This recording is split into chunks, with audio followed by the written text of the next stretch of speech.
a System 6 MPU that I've just finished rehabilitating.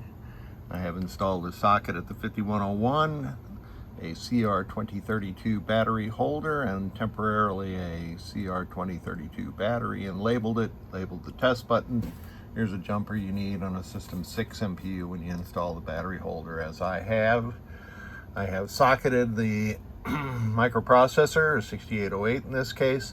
I have socketed and replaced the 6821. That was a bit of a problem because even with Leon's ROM, this thing wasn't working, and it turned out to be a failed 6821. Replaced all these headers for blanking, the test interface, and then the 3 for the display, the power input capacitor. Added a blanking indication and labeled what that means. Replace the sockets 1, 2, 3, 4. Replace the interboard header, the 40-pin header, as talked about frequently.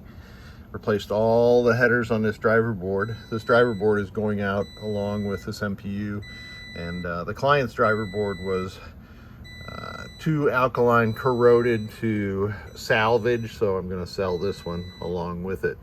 I've just installed the battery holder. And there's my gall darn ROM eraser. It just goes on forever. Let me turn this thing off.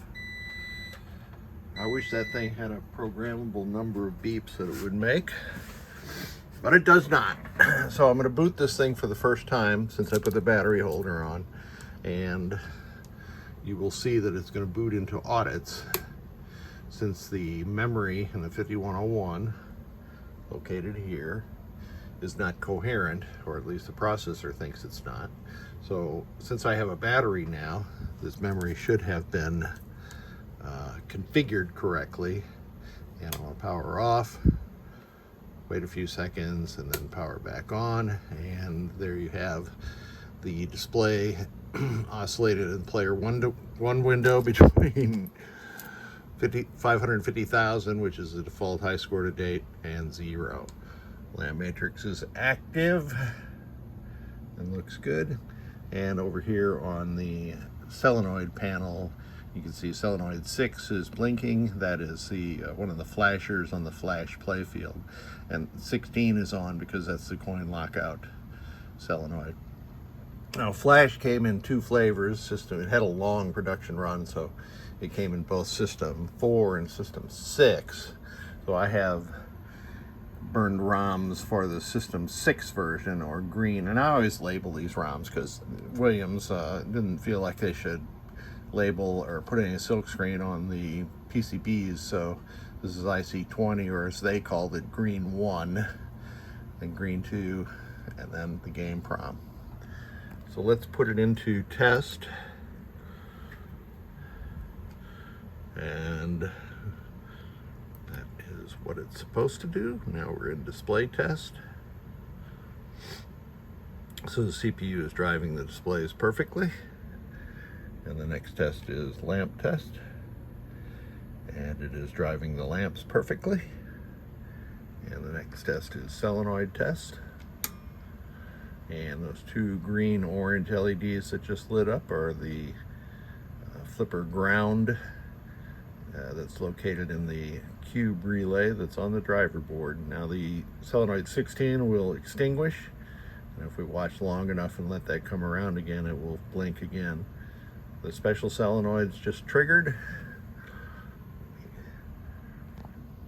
Let me trigger these via the switch inputs. And via switch inputs, they are all working perfectly.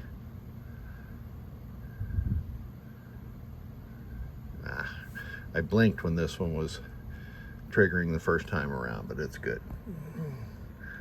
Let's see, the next test is going to be switch test.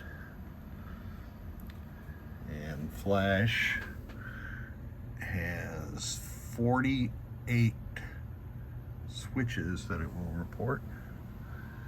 So let me go through the diagonal of the switch matrix until we get to 48.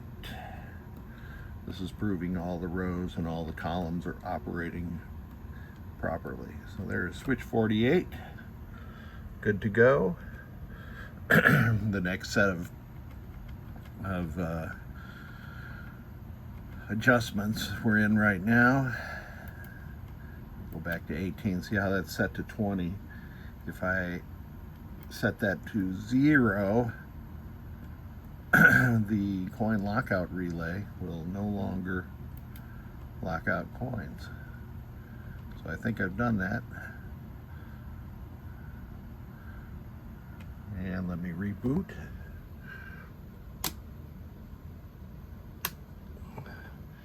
And solenoid 16 is now off. Since it's on free play, there's no reason to lock out coins. The lamp matrix is active once again, and our displays are active once again. I need to build a better shade for this.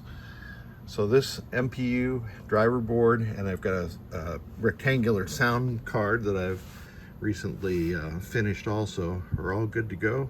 These are going to be used at a school project. I believe the instructor is rehabilitating a flash, so he's going to get some experience with those horseshoe connectors or horseshoe contacts on the drop targets. But it should be a great experience for the students, and hopefully we'll make a few additional pinball players.